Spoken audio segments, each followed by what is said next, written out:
Bertemu kembali.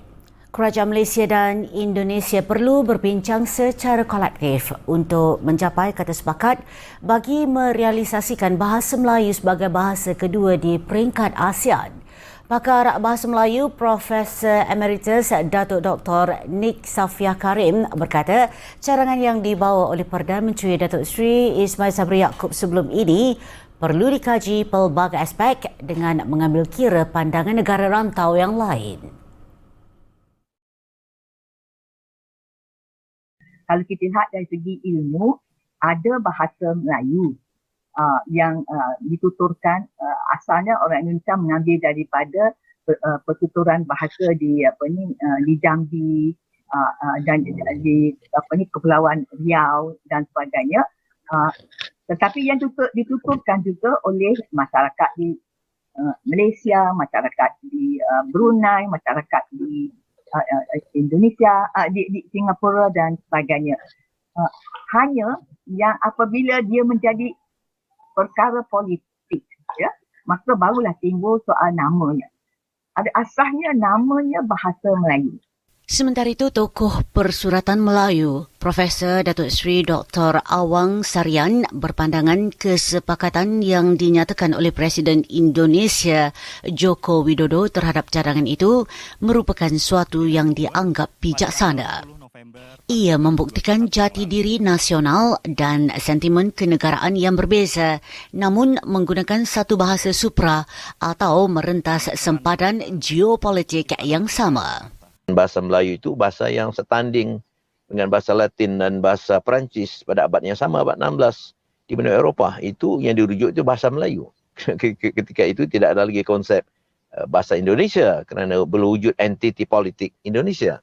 Jadi ini semua soal latar sosiopolitik yang mesti kita fahami dan sebagai orang ilmiah saya kira kita senantiasa menghormati dan menghargai hasrat pihak Indonesia dalam soal penamaan bahasa Indonesia. Itu tidak menjadi sesuatu yang kita perdebatkan. Maka itu andai kata dapat dipadukan usaha terutama Indonesia yang mempunyai lebih 200 juta penduduk yang mewakili bahasa Melayu dengan paduan Malaysia, Darussalam, Singapura, Thailand, Filipina, Myanmar, Kampuchea, apalagi Vietnam dan Timor Leste, saya kira kita mempunyai kekuatan.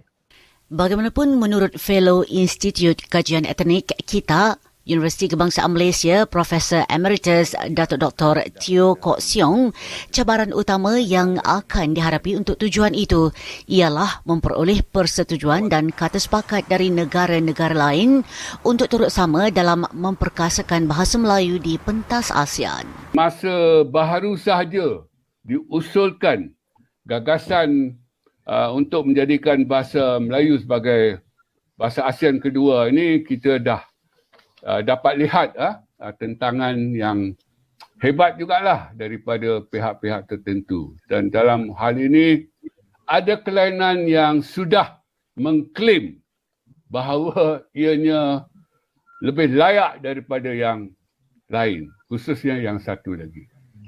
Dan dalam hal ini juga, iaitu cabaran dalaman, ada kelainan tertentu yang mau didiskriminasi sebagai tidak sehebat kelainan yang satu lagi.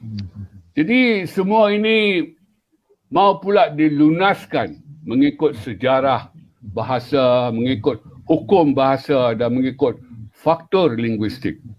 Mereka berkata demikian dalam ruangan diskusi di Minda Profesor Negara dengan tajuk Bahasa Melayu, Bahasa Malaysia, Bahasa Indonesia, apa ada pada nama, secara langsung di Facebook Anjuran Majlis Profesor Negara. Baru-baru ini menerusi kenyataan rasmi Kementerian Pendidikan Budaya, Penyelidikan dan Teknologi Indonesia menolak usul Malaysia untuk menjadikan bahasa Melayu sebagai bahasa kedua ASEAN. Jelasnya bahasa Indonesia lebih wajar untuk dianggap sebagai bahasa ASEAN dengan mengambil kira kelebihan sejarah, undang-undang dan linguistik.